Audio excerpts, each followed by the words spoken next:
Лекц 11 хөрөнгө оруулалтын бүртгэл. Хөрөнгө оруулалтын бүртгэл Нэгтлэн бодлого бүртгэлийн олон улсын стандарт 32, санхүүгийн хэрэглүүр толилуулга, санхүүгийн тайлангийн олон улсын стандарт 9, санхүүгийн хэрэглүүр, санхүүгийн тайлангийн олон улсын стандарт 7, санхүүгийн хэрэглүүр тодруулга, Нэгтлэн бодлого бүртгэлийн олон улсын стандарт 28, хараадах компани ба хамтарсан үйлдвэртэх хөрөнгө оруулалт стандартуудыг хэрэгэлдэг. Санхүүгийн хэрэглүүр гэдэг нь нэг аж ахуйн нэгжид санхүүгийн хөрөнгө, нөгөө аж ахуйн нэгжид санхүүгийн үр төлбөр эсвэл өмчийн хэрэглүүрийг бий болгож байдаг гэрээ юм.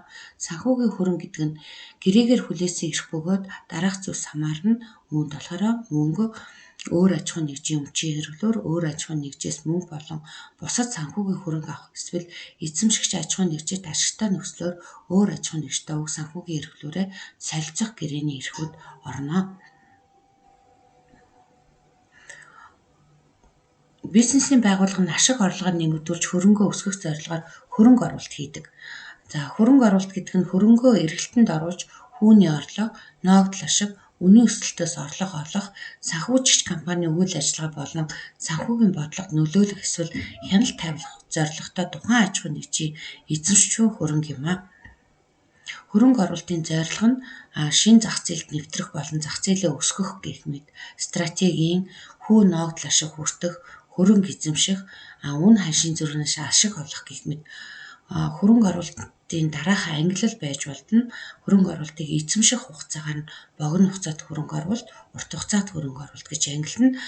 Хөрөнгө оруулж буй хэлбэрээр нь өрийн үнцасаар хөрөнгө оруулалт, өмчийн үнцасаар хөрөнгө оруулалт, санхүүгийн тайлбарлалтын зорилгоор хорогдуулсан өртгөөр хэмжих, бодит үнцээр хэмжих гэж ангилж болно.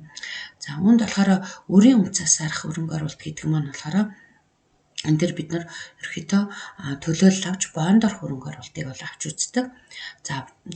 Хамгийн найдвартай бондыг болохоор засгийн газрын бонд гэж үздэг. Бид нар энийг урт хугацаат үр төлбөр дээр авч үзчихсэн. Тэгэхээр энэ бонд засгийн газар бонд гаргалаа. Манайх засгийн газраас бондыг худалдаж авч байгаа тохиолдолд бид нар засгийн газарт хөрөнгө оруулалт хийж гин гэж үзнэ. Эргээгээд засгийн газар манад өртөө болж байгаа учраас энийг өрийн үнцасаар хөрөнгө оруулалт гэж нэрлэдэг. Өрийн үнцасаар хөрөнгө оруулалтаас манайх хүүгийн орлого авна гэсэн үг. Өмчийн үнцасаар хөрөнгө оруулалт гэдэг нь болохоор компани хувьцааг худалдаж авна. Санхүүжилт шаардлагатай учраас компаниуд хувьцаа гаргадаг. Тэгвэл тэр компани хувьцааг худалдаж авснаар манайх тэр компани хувьцаа эзэмшигч болно гэсэн үг. Ингээд энэ хөрөнгө оруулалтаас бид нар ногдол ашиг хүртнэ. Энэ утгаараа энийг өмчийн үнцасаар хөрөнгө оруулалт гэж нэрлэдэг байна. Бусдын гаргасан бондыг худалдаа авсан өрийн үнцасаар хөрөнгө оруулалтад хамаардаг.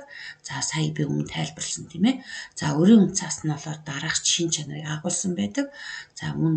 Үүнд болохоор дуусгар болох хугацаатай, дуусгар үнц нь тодорхой, дуусгар болох хүртэл тодорхой хэмжээний хүүний орлого авчирдаг. Санхүүгийн хөрөнгийг дараах байдлаар ангилдаг. Хорогдуулсан өртгөөр хэмжсэн хөрөнгө оруулалт, бусад дэлгэрэнгүй орлогоор дамжуулан бодит үнцээр хэмжсэн хөрөнгө оруулалт, ашиг алдагдлаар дамжуулан бодит үнцээр хэмжсэн хөрөнгө оруулалт гэж ангилдаг байна. Бонд хөрөнгө оруулалтыг дээрх ангиллын дагуу мөн 3 ангилнаа гэсэн үг байна.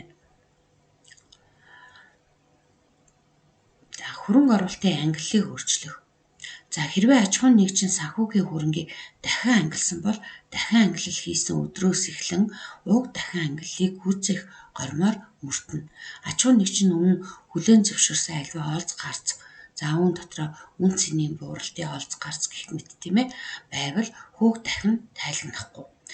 Хэрвээ аж ахуйн нэгжийн санхүүгийн хөрөнгийг хорогдуулсан өртгөөр нь хэмждэг ангиллаас ашиг алдагдлаар дамжуулан бодит үнцээр хэмждэг ангилал болгон өөрчилсөн бол түүний бодит үнцнийг уг дахин ангилал хийсэн өдрөөр хэмжинэ. Санхүүгийн хөрөнгийн өмнөх хорогдуулсан өртөг ба түүний бодит үнцний хоорондох зөрүүгээс үүсэх олз гарцыг ашиг алдагдлаар хүлээн зөвшөөрнө. Тэгэхээр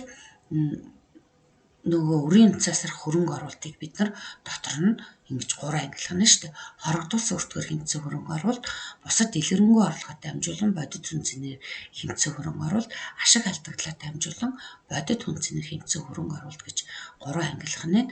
Ингээд ангиллал маань өөрчлөгдөд ирэх юм бол дараах зарчмуудыг баримтлах нэ. За өмчийн хувьцаасаар хөрөнгө оруулалт.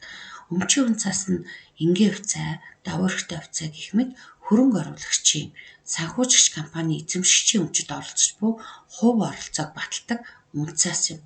Эдийн засгийн өгөөж хүртэх зорилгоор бусад компани гаргасан энгийн болон давуу эрхтэй хувьцааг худалдаа авах замаар оруулсан хөрөнгө оруулалтыг өмчийн хувьцаасаар хөрөнгө оруулалт гэж нэрлэдэг.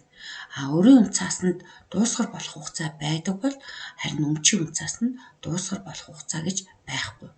Өмчийн хувьцаасаар хөрөнгө оруулалтыг худалдах зорилгоор буюу үн харшны өөрчлөлтөөр ашиг олох эсвэл ноогдол ашиг хүртэх санхүүжигч компани үйл ажиллагаанд тодорхой нөлөөлөлтөй байх хянах зорилгоор худалдаж авч болно.